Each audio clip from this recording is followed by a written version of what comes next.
if they pull it from, whatever court staff pulled it from, the ones that they get, it doesn't, it just has a name, you know, like gallery number. If she sent it to me, Okay. if they just pull the one off of the system, if they have, it doesn't have gallery numbers, it doesn't say what type of year. No, you can just know. Because yesterday I had one.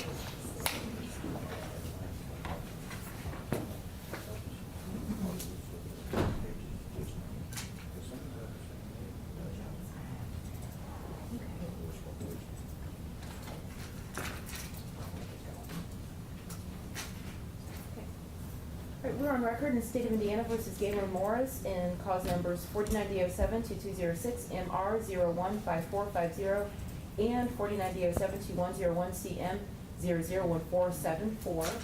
We could bring Ms. Morris out. So I did want to talk to parties about how they wanted to handle the misdemeanor cause at this point. I believe that was under a diversion, am I right about that? Correct.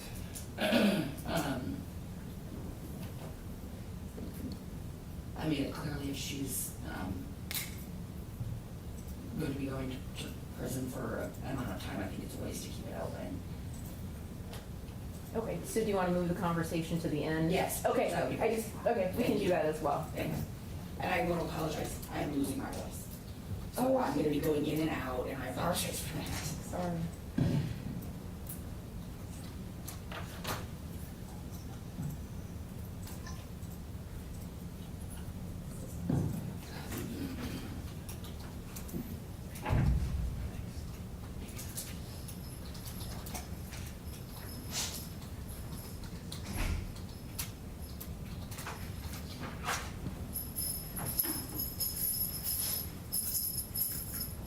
Right. Ms. Morris is present. We're set for sentencing and cause number ending in 015450. Do the parties have a credit time sheet? Judge, I do not, I apologize. Right, and I apologize as well. Okay, could you talk about credit time?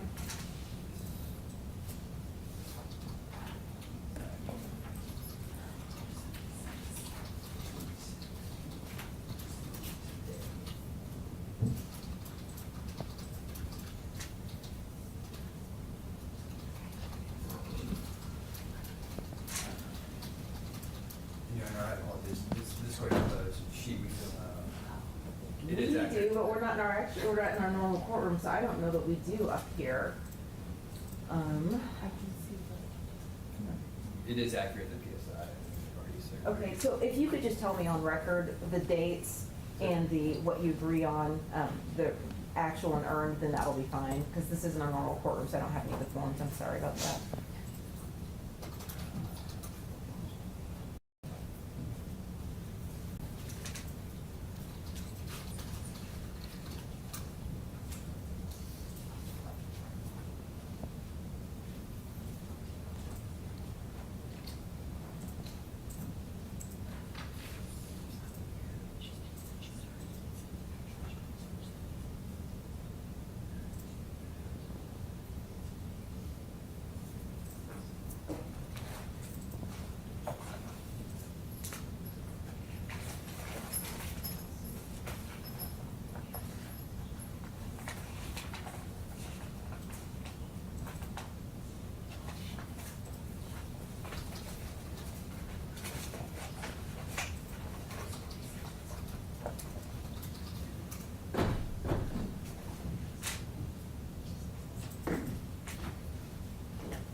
We already.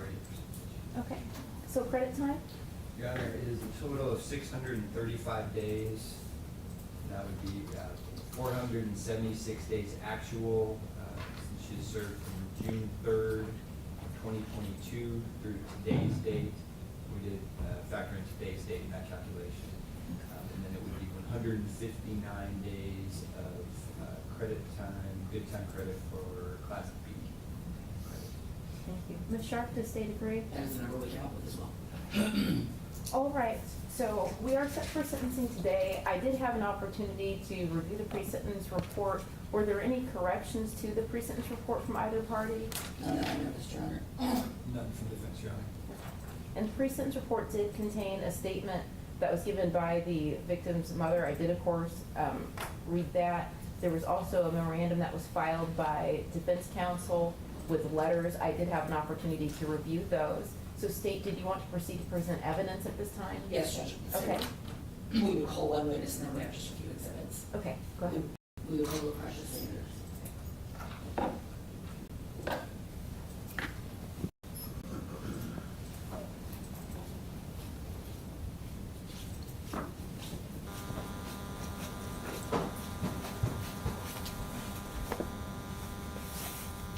Raise your right hand.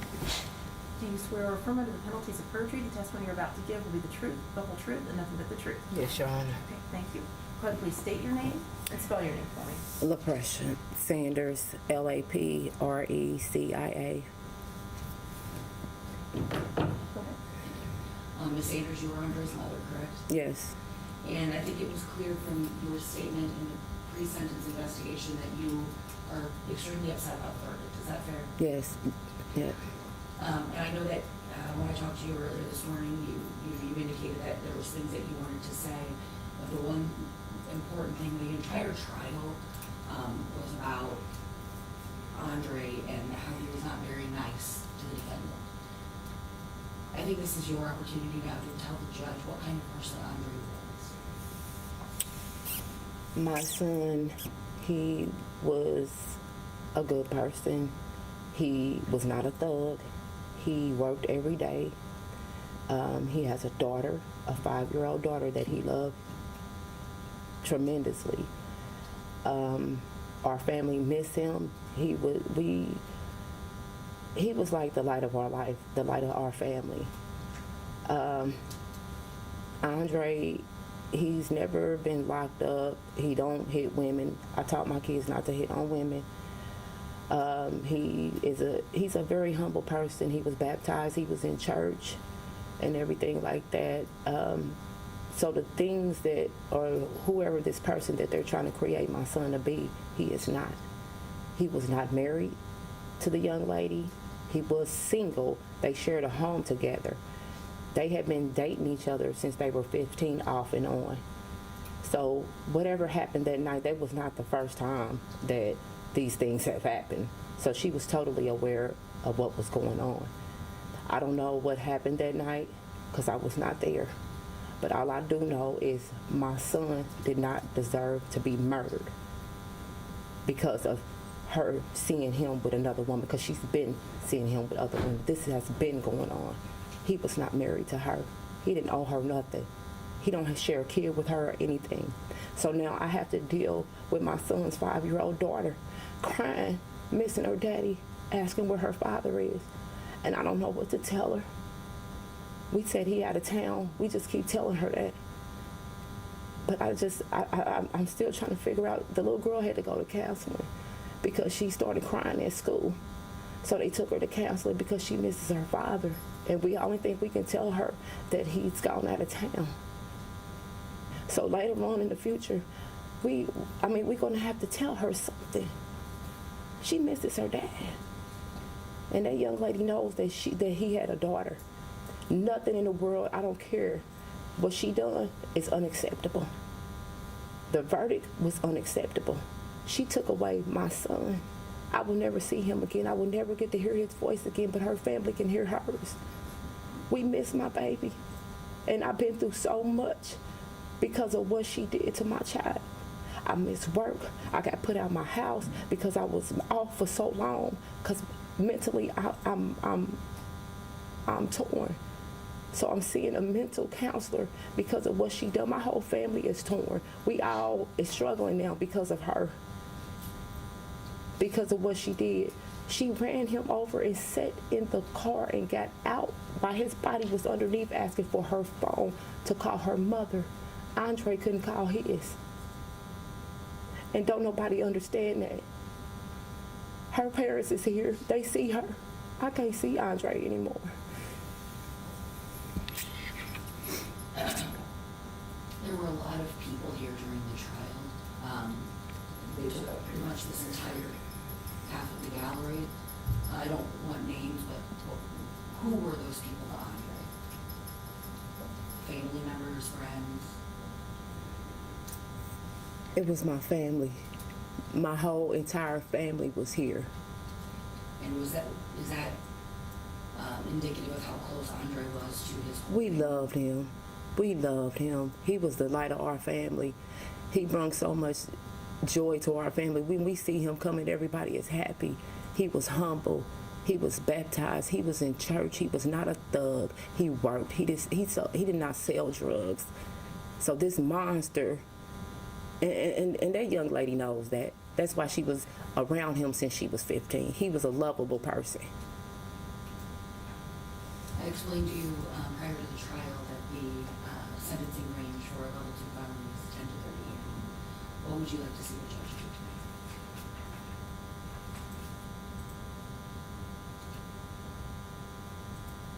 tonight? 30. That will make me, and it still would make me feel better. Because guess what? Andre's still not here. 30. Because there's so much pain in my heart right now, in my whole entire soul. Every day I'm fighting.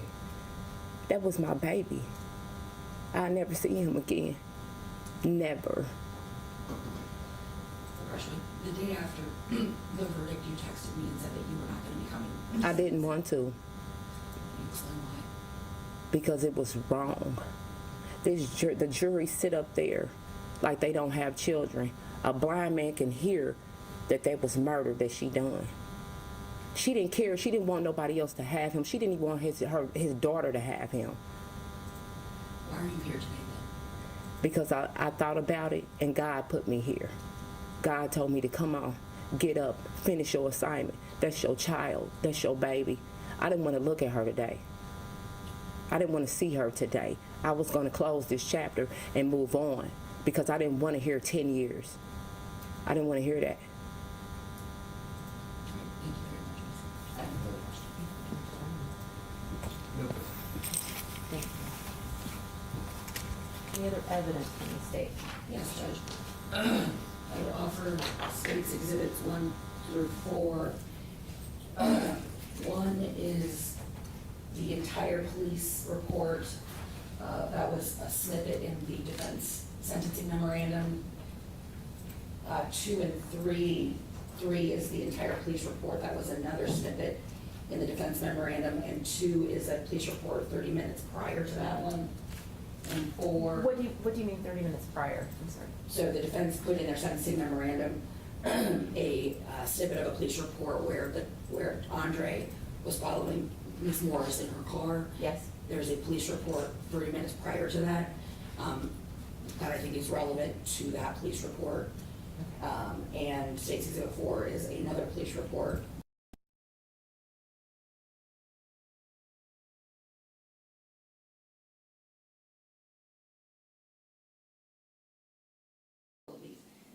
In your argument, I can explain why I think they're all relevant, but as far as evidence, that would be all the state has. Any objections?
Court's reviewed exhibits 1 through 4.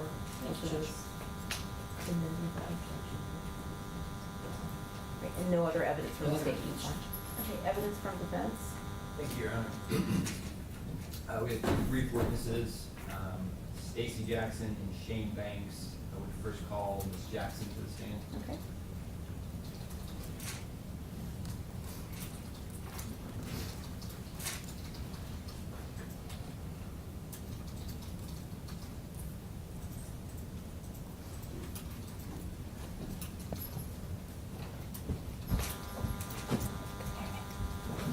Do you swear affirm under the penalties of perjury the testimony you're about to give will be the truth, the whole truth, and nothing but the truth? Yes. Okay. Please state your name and spell your name. Okay. My name is Stacy Jackson, StacyJackson.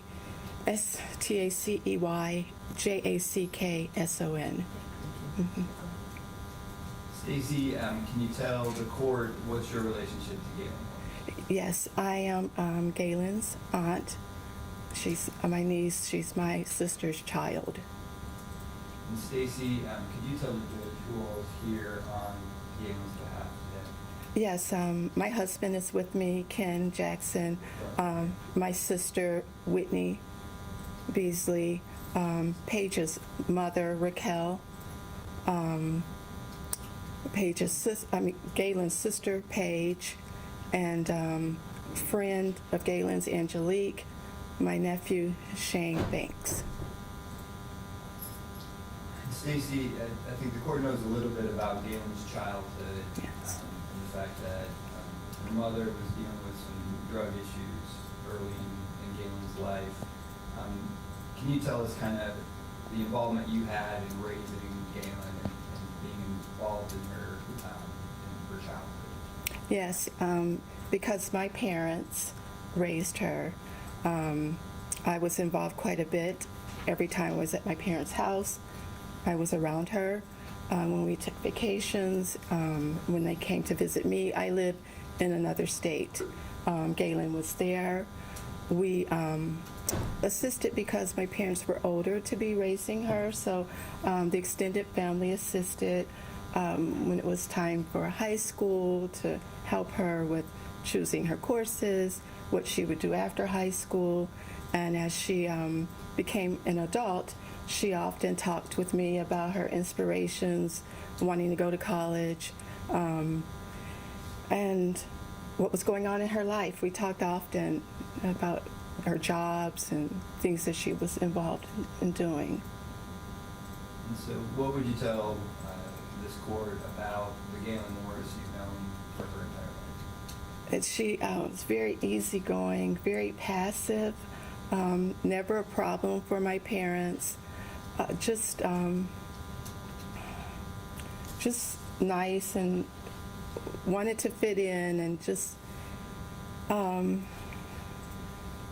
never a problem, just an easy-spirited child, gentle. Did you ever see any indication of violence or of her having anger issues? No, never. She's very quiet. We felt as though when something was bothering her, she would shut down and keep it from my mom. And then, because she knew that my mom would share it with me and others that participated in just in her upbringing. So she just was shut down most of the time if something was going on, and seemed very depressed and withdrawn.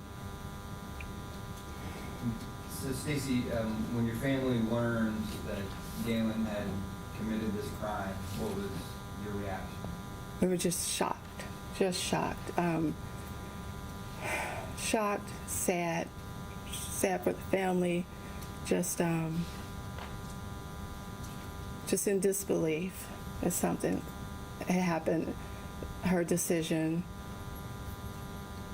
to handle, that what was going on the way she did, just shocked. Is there anything else you want to tell the court, Stacy? Yes, I want to, ma'am, I just want to say to you and your family, our family is extremely sorry for the grief and pain we have been from the moment we heard it. We are praying, and we've been praying for God to heal you, ma'am, and your family. No further questions. No question. Thank you, ma'am. Thank you. Mr. White. We would call Shane Banks.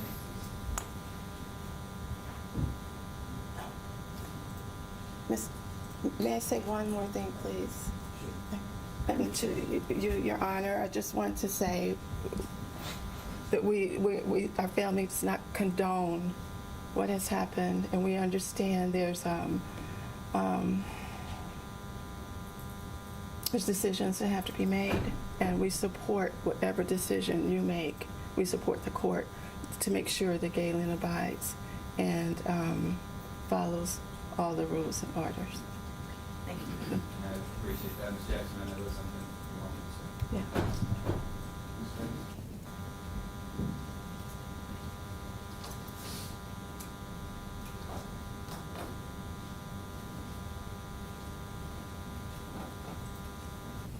Please raise your right hand. Do you swear or affirm under the penalties of perjury the testimony you're about to give will be the truth, the whole truth, and nothing but the truth? Yes, I do. Go ahead, be seated, and then state your name and spell your name. My name is Shane Banks, ShaneBanks. Mr. Banks, what is your relationship with Gaylyn Morris? Gaylyn, I'm like her, I'm her cousin, but kind of like uncle cousin to Gaylyn. And when you say that, you're, I think we figured out, 23 years older than Gaylyn, Yeah, right? yes, And so you guys kind of have more of an uncle relationship with her. yes. We've heard about the involvement that the extended family had in Gaylyn's upbringing. Were you involved as well? Yes, we would always have, my fondest memories is family gatherings and Thanksgiving and Christmas, gatherings. The family would all go over to my grandmother's house, in which Gaylyn lived there with my grandmother, and just being there as a family and being together. I never saw, Gaylyn was really quiet. She's a quiet, soft-spoken little girl. That's how I remember her. Never in trouble, never causing any issues with the family or out, doing bad things in the street. She was always at home with the family and with us. So that's how I remember her. You've been involved in Gaylyn's life throughout, is that correct? Yes, her whole life. Right. And were you aware of any of the issues she was having in her relationship? No, not in full detail. I knew that she was involved with a young man, but through the family, I heard it wasn't, a really good relationship, and it was kind of rocky, but not into too many details. Shane, is there anything else you think the court should know about Gaylyn? Just like my aunt said, that when we heard this news, that it was just a complete shock, because she's not a bad person. She's not, has never been in trouble, just quiet and sweet is all we've known her to be. And we were just taken back by what had happened, and that this had happened, and that's how we took this, that we were so sorry that this had happened, but she's not a bad person. She's always been kind and sweet her whole life, and that's all we know her by, is just being sweet and kind and soft and quiet. And for something like this, it was tragic, but we were all in shock by it. Is there anything else you want to tell the court? No, that's it. No further questions. Thank you, sir. Thank you. Any other evidence from the defendant? Your Honor, Ms. Morris does intend to exercise her right to allocution, but I believe that would be it, whenever the court would like that. Ms. Morris, what would you like to tell me? I just want to apologize to Andre's family for the hurt and pain that I caused, and to his daughter. And I understand that this is a tragic situation for everyone that sits in this courtroom, and I'm so sorry that I caused it. This has been a nightmare for everybody. If I could turn back the hands of time, I would, and it would be handled differently, so differently. I'm praying for their strength healing and recovery. But once again, I'm so sorry to his family. I'm very sorry. I apologize.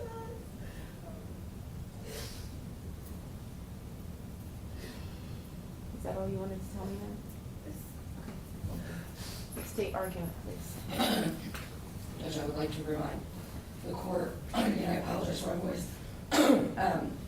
We have heard here the story of Gaylyn Morris, who her family, I'm sure, love her very, very much, of a passive woman with no anger issues, really quiet, soft-spoken, never causing issues or doing bad things.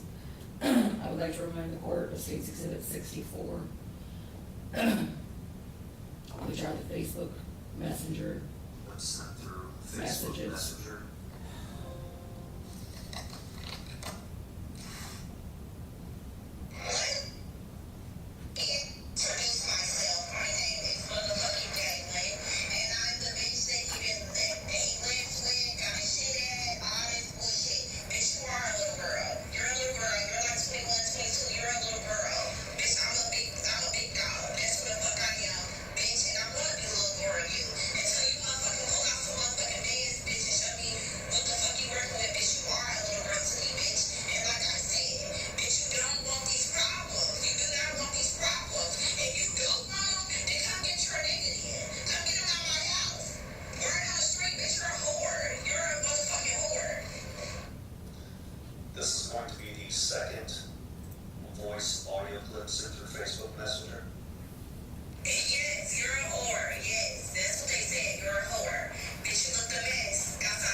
This is going to be the third audio voice message sent through Facebook Messenger.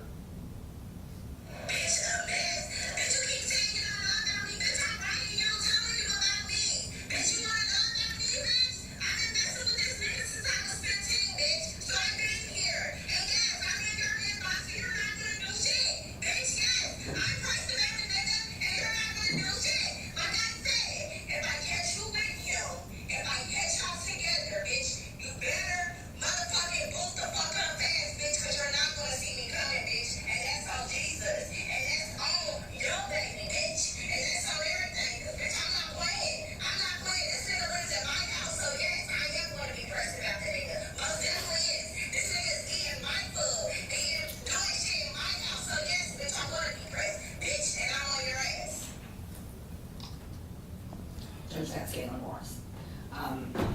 That's Gaylyn Morris the night that she murdered Andre.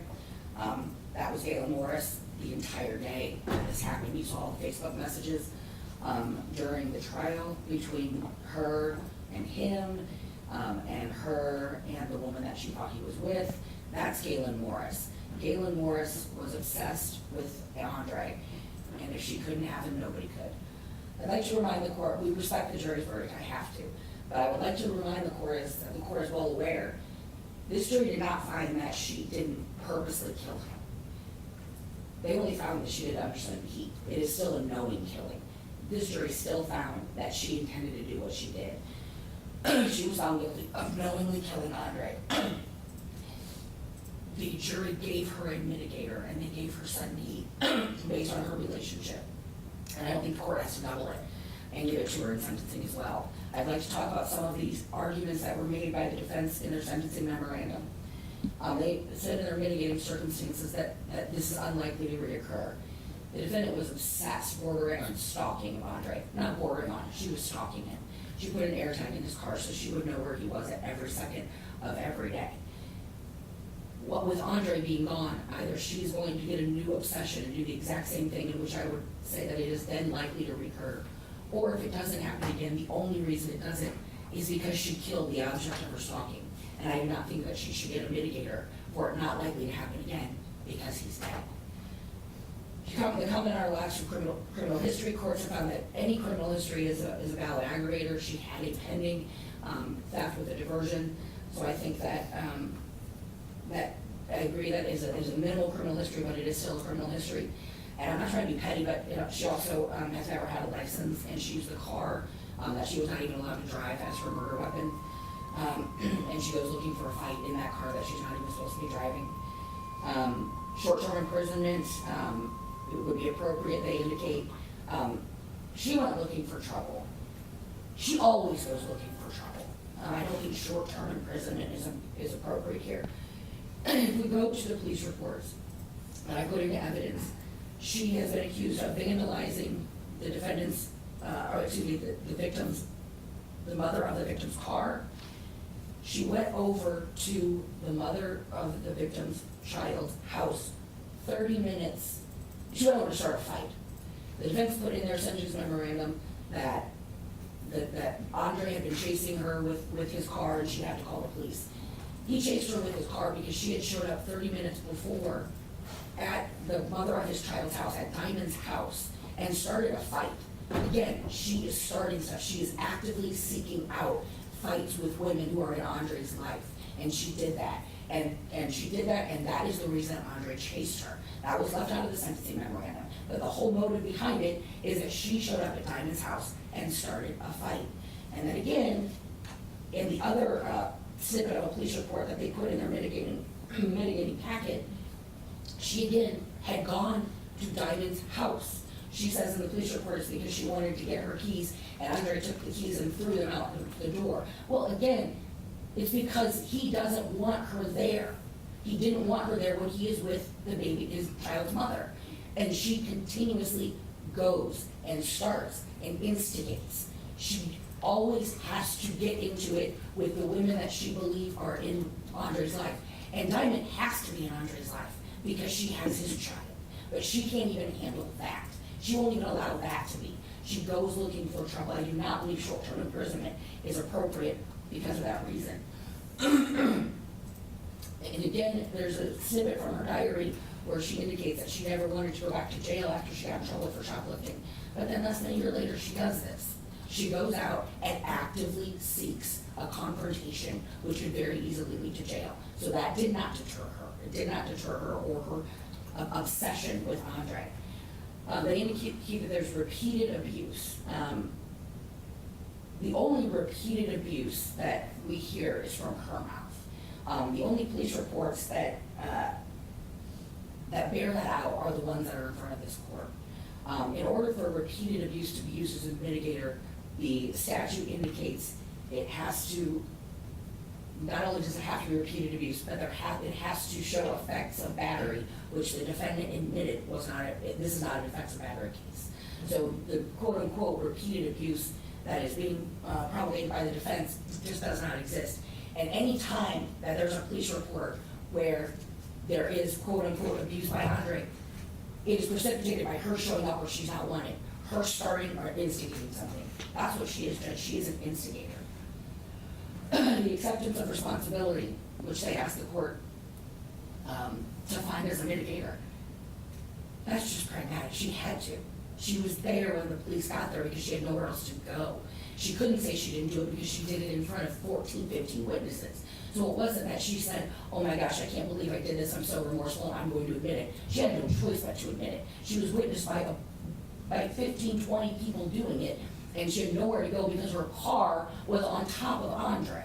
So the fact that she accepted responsibility is simply a pragmatic decision that she had to make.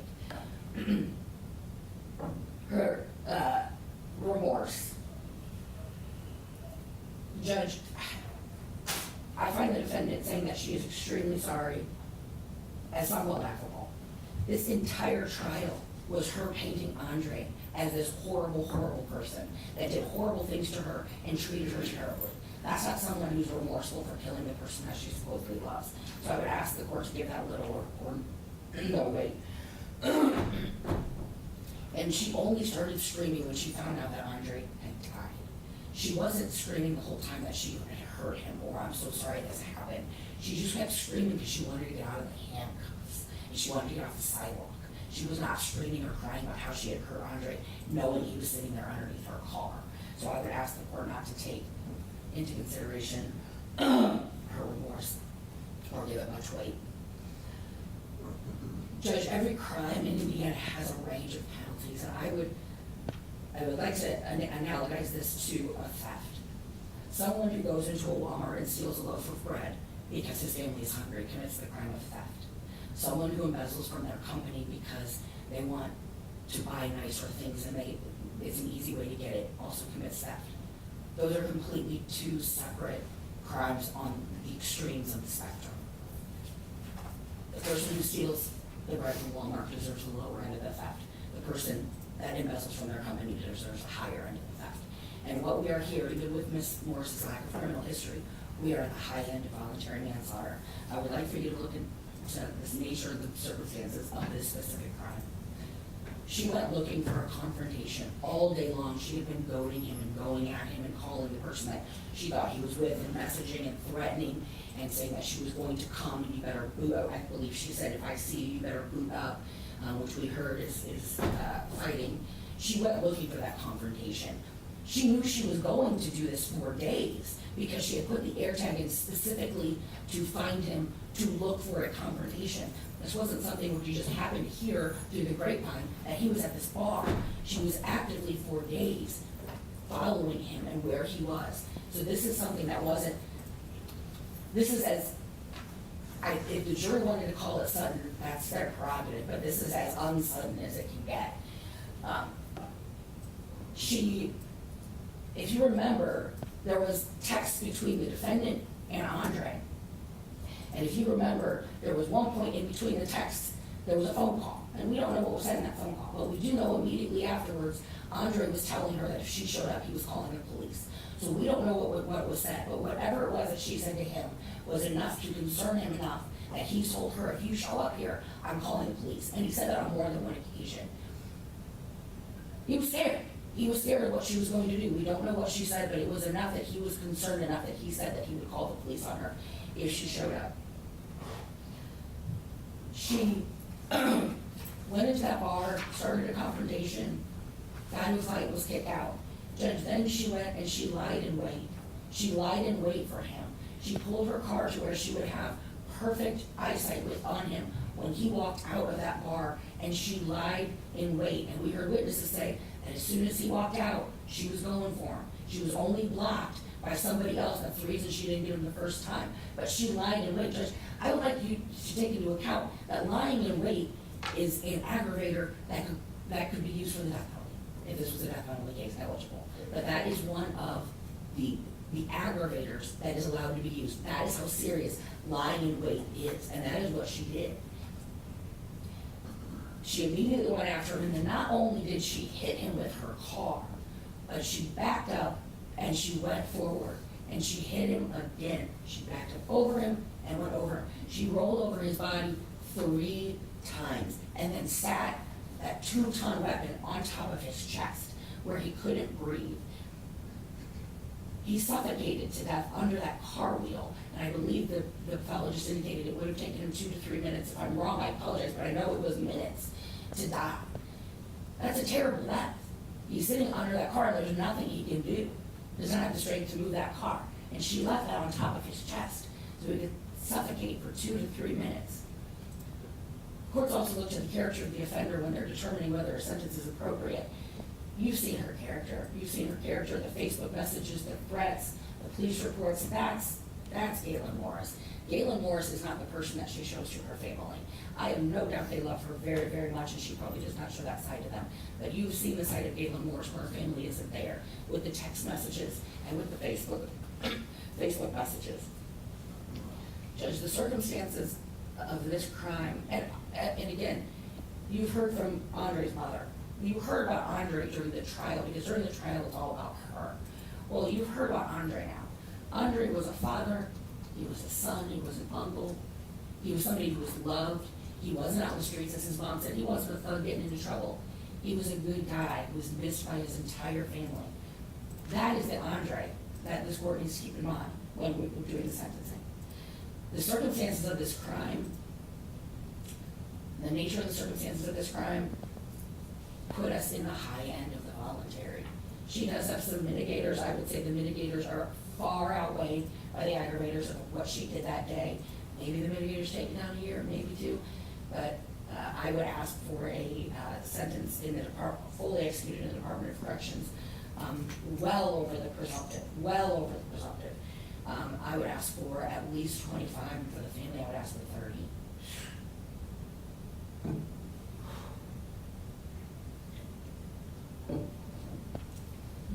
Thank you, Michelle. Thank you, Jen.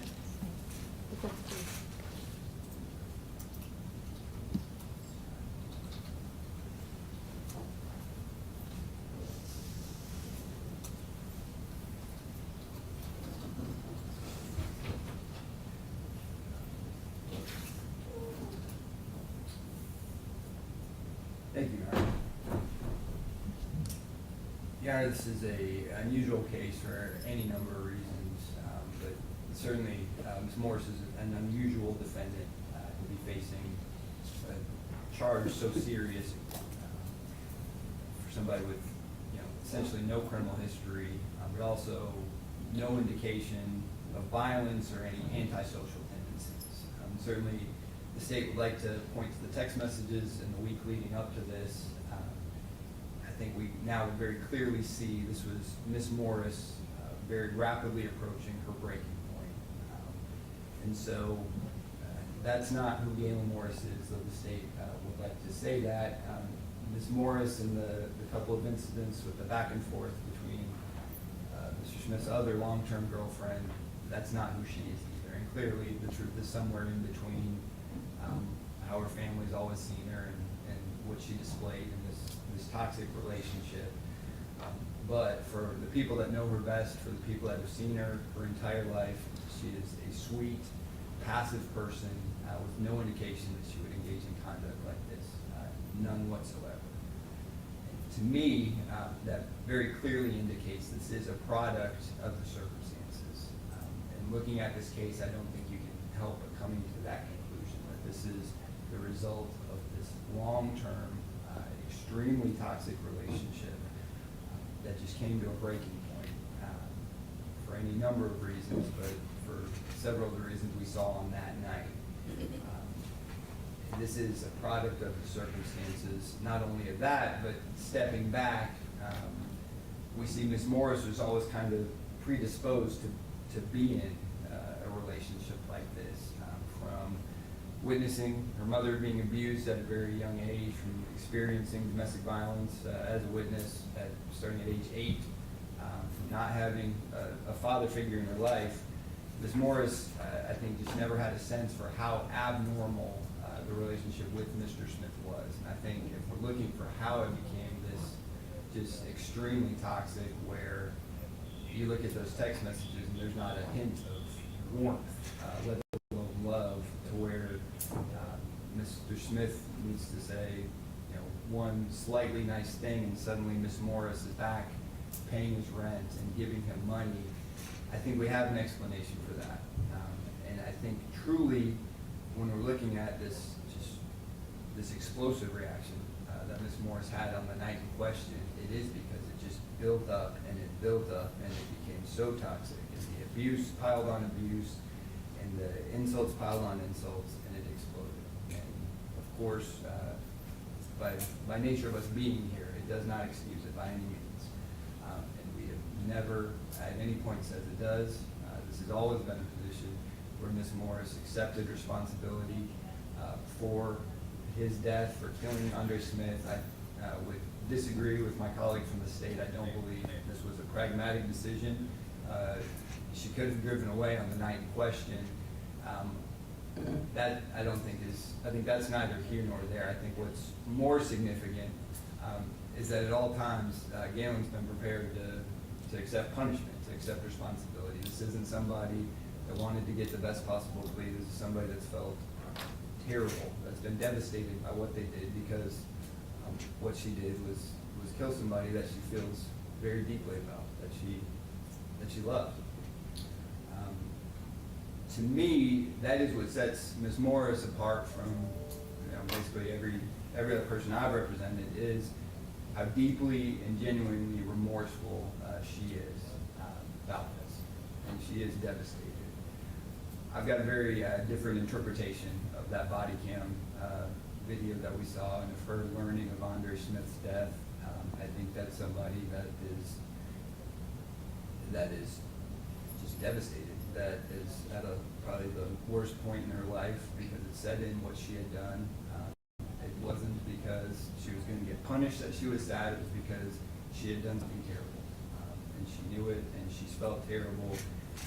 I just personally don't think there's any question about how genuinely remorseful she is, and that's been reflected in our approach to this case throughout. It's never been a question of whether Gaylyn should not be punished at all. It's always been a question of how long. I do believe it was very appropriate for the jury to find that this was voluntary manslaughter, and this was a crime of passion. This didn't happen because Gaylyn wanted to kill somebody. This happened because Gaylyn was not in her right frame of mind, because she lost total control and did this terrible action. And she feels terrible about it, and she's ready to accept her punishment, and has been for a long time, quite frankly. Your Honor, I do think there are a number of mitigators here. With all due respect, I think the idea that a misdemeanor theft case should be viewed in an aggravating fashion, or that a criminal history should be anything but a substantial mitigator. So I would disagree with the state in that regard. I think this is somebody that has absolutely shown herself to be a person that is a law-abiding person. And so we would ask that to give mitigating weight. These are circumstances that are unlikely to recur. This was the product of a 10-year toxic relationship.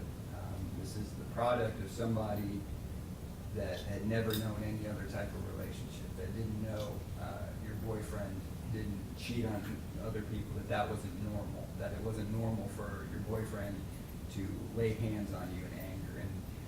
And in regards to the abuse, there just is an abundance of evidence about the abuse. I don't think that can honestly be questioned. It's not only that there are police reports, which of course I'm sure the court's aware is rare in a domestic violence situation. Often domestic violence victims don't call the police at all. So the fact that there are reports at all is significant.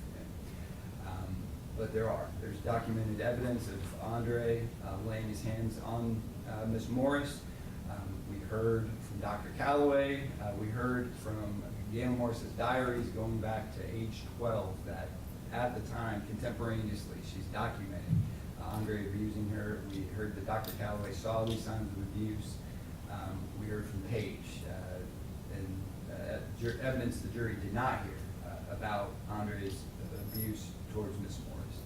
Does not justify her actions in any means, but it clearly was there. It clearly played a role in the situation. That is a statutory mitigator that our legislature has recognized. I believe it should be applied here. Your Honor, beyond that, I think Ms. Morris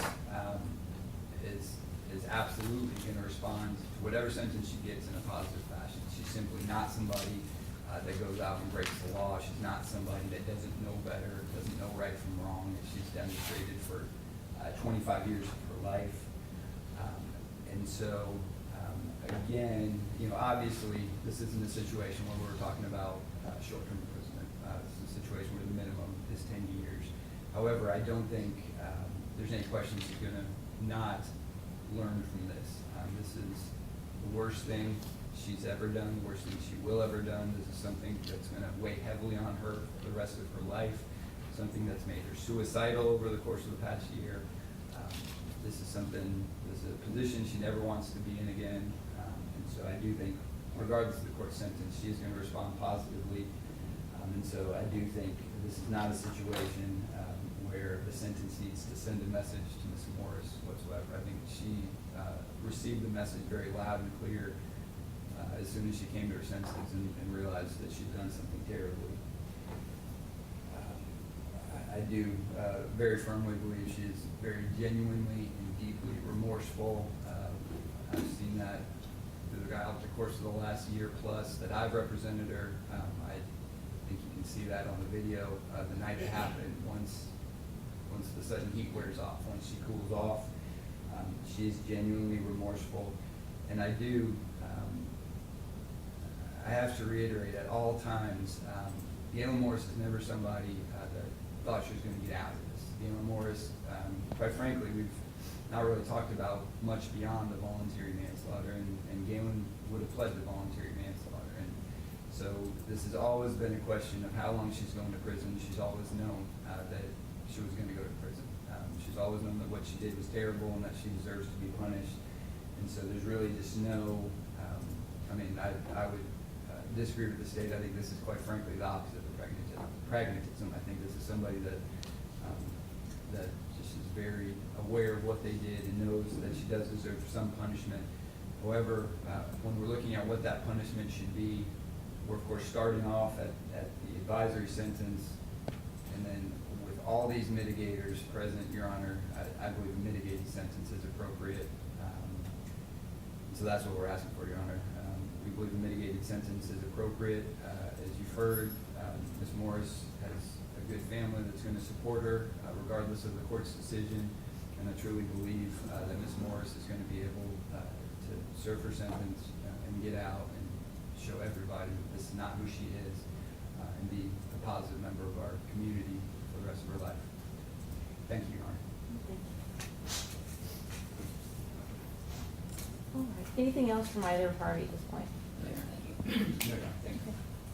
Right. For both the victims' families and the defendant's family in this case, this is a highly emotional and upsetting case, and I understand that. When I proceed to sentencing, my sentence has to be based on the findings made by the jury. In this case, although the victim's family strongly disagreed with the verdict, the defendant was convicted of voluntary manslaughter. The defendant was not convicted of murder. The jury did not find that Ms. Morris's actions were premeditated. The jury found that Ms. Morris acted under sudden heat. The term sudden heat means a mental state which results from provocation sufficient to excite in the mind of the defendant such emotions as anger, rage, sudden resentment, jealousy, or terror sufficient to obscure the reason of an ordinary person, and as such prevents deliberation, premeditation, excludes malice, and renders the defendant incapable of cool reflection prior to acting. That's what the jury found in this case. The sentencing range for murder is 45 to 65 with an advisory sentence of 55 years. For voluntary manslaughter, the range is 10 years to 30 years with an advisory sentence of 17 and a half years. And when I determine the sentence, that's where I start. I have to start at the advisory sentence based on the finding that was made by the jury and move up if there are aggravating circumstances or move down if there are mitigating circumstances. And most of those aggravators and mitigators are prescribed by statute, and I can also find aggravators and mitigators not specifically defined in statute. In this case, I do find it extremely aggravating the manner in which the victim was killed. And I do find that the harm was far greater than the elements contained simply within voluntary manslaughter.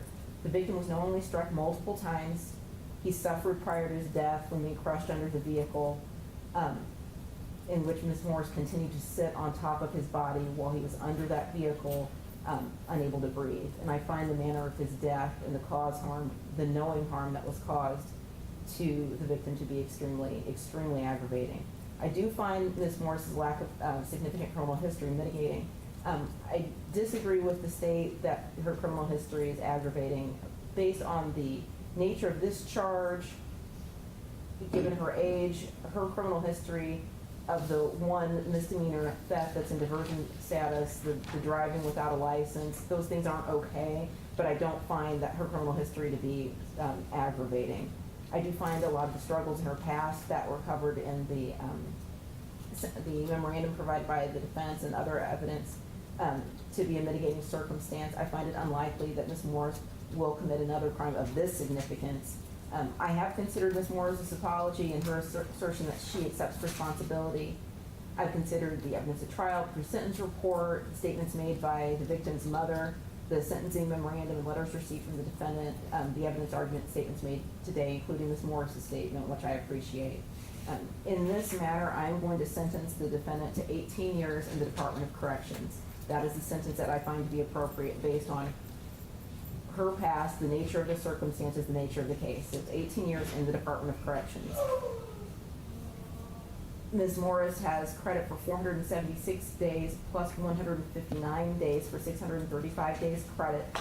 Ms. Morris, you have the right to appeal both your conviction and sentence. You must do so within 30 days, or you will waive your right to an appeal. If you need a public defender agency appointed to represent you for that appeal, let me know and I will appoint the public defender agency to perfect the appeal. With respect to a fine, I'm not going to order a fine in this matter. I'm not going to order her to pay court costs given the lengthy prison sentence that she will be serving.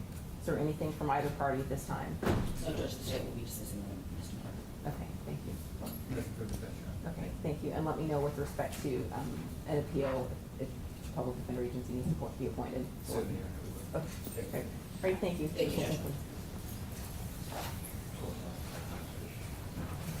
So on 40 review, 7, due to one.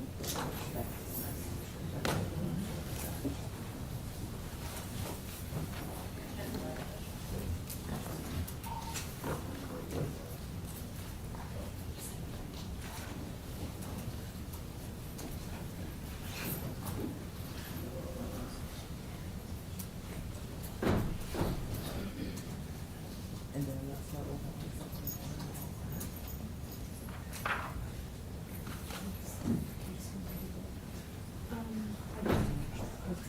oh, we'll go off record.